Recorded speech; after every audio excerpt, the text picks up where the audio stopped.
It's okay. I'll do it next week, closer to the deadline. I work better under pressure.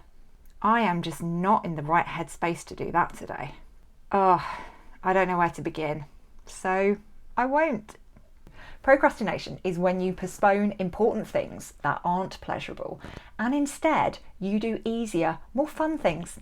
Sometimes I don't want to look at my email inbox, even though that's important. So instead, I will disappear down an Instagram scroll hole, saving trending audios and liking posts about cats.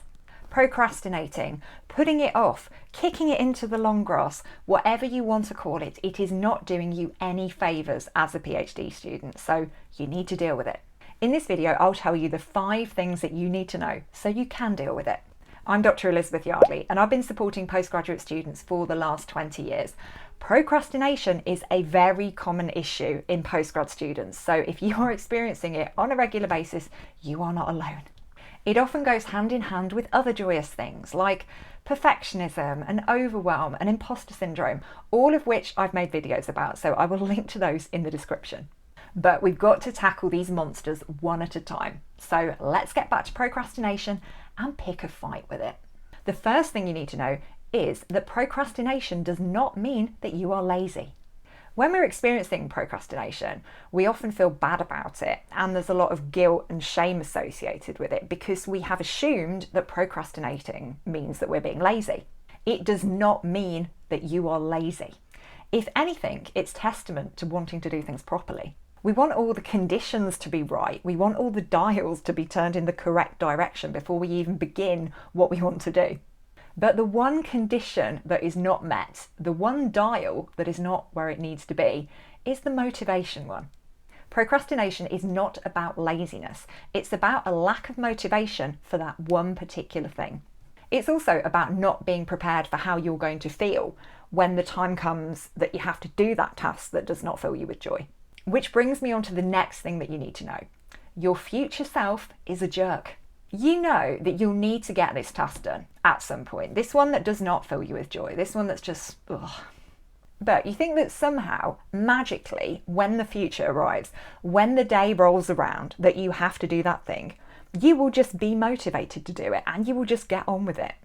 You probably won't. You will be tempted to procrastinate over this thing again. So you have got to assume that your future self is a bit of a jerk. You need to anticipate the things that your future self is going to do to avoid that important task. And your present self has got to put strategies in place now to stop your future self derailing your plans. For example, my future self is going to sabotage my attempt to write a paper on Tuesday. When Tuesday rolls around, my future self is going to say, I can't possibly do this today. I am way too busy to do this today. Look at my email inbox. Look at everything that's just appeared in there. And people have added all these new appointments to my calendar, so there is no way that I can do this today. My present self can anticipate that and put some things in place to stop it. Like setting an auto reply on my emails. So if anybody does email me on Tuesday, they will know that I'm not going to see their message until Wednesday, and that's fine. I've managed other people's expectations there. I might also want to work away from the office on that day so people can't drop in and interrupt me or ask me to do stuff. So have a think about the kind of things that your jerk of a future self is going to try and do to sabotage that important thing that you need to work on. And have a think about things that you can do to prevent that from happening, strategies that you can put in place to get ahead of that future self. The third thing is to know your why and to know your if you don't. Here, you need to see the bigger picture because that important but not fun task is part of a bigger goal.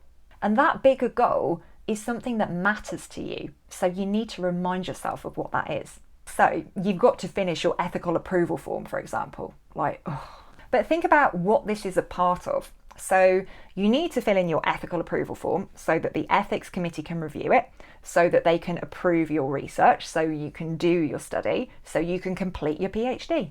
Big picture, okay? Get clear on it. Turning to examine the if you don't bit. What will happen if you keep procrastinating over this thing? So if you put it off any longer, you're going to get really stressed and really anxious about it. And if there's a hard deadline on the important task, then you're probably going to be working on it at the last minute. That is probably going to involve cancelling plans with friends or family or quality time on your own, and that is going to suck, okay? So you need to kind of fast forward and think, if I continue to procrastinate, if I continue to put this off and kick it into the long grass, what is going to happen? What things are going to happen that are not going to be nice? Get clear on the consequences. Essentially, we're weighing up pleasure and pain here, and you are causing yourself more pain and more grief by continuing to procrastinate. So think worst case scenario, because if you keep kicking that ball into the long grass, that's going to happen. The fourth thing you need to know is that you are the person you're trying to become. Imagine how the person you're trying to become would tackle this task that you're putting off. Start behaving like that person. Start acting like that person. You are a talented, smart, accomplished researcher, and what you have to say about this topic matters. Your contribution matters. How would that person tackle the task that you've got to do right now? Would they just suck it up and get on with it? Would they ask others for help and support with it? Would they block out a day to work on it? Accomplished researchers learn to get really focused and efficient at the boring administrative tasks so that they can get on with the fun and interesting ones, like actually doing the research. So get focused and efficient. It can be useful to look around you when you're working on something like this that you really need to get done and you want to start behaving like the person you want to become. So think about your supervisor. They do research projects. They have to do things like apply for ethical approval. So how do they do that? Talk to them about it. Find out how other academics and other researchers actually tackle tasks like this and learn from them. The only way that you are going to become the person you want to become is by behaving yourself into that identity. The last thing you need to know is that done is always better than perfect.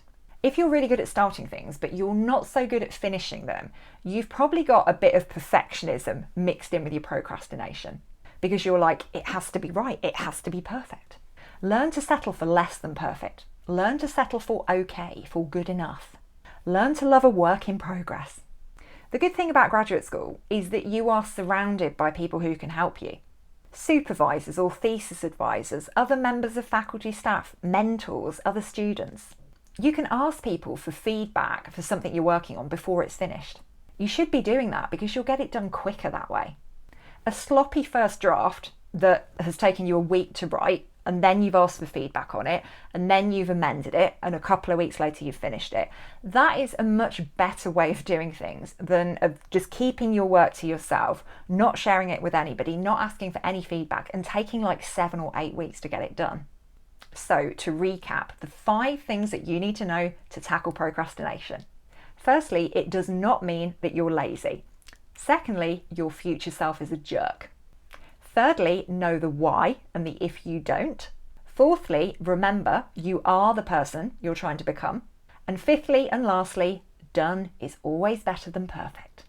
I hope you found that helpful and you're ready to start implementing these things. Let me know how you get on in the comments, and I'll be back in a few days' time with another video full of tips and advice and guidance on how to navigate the messy and the magical of the PhD journey. I'll see you then.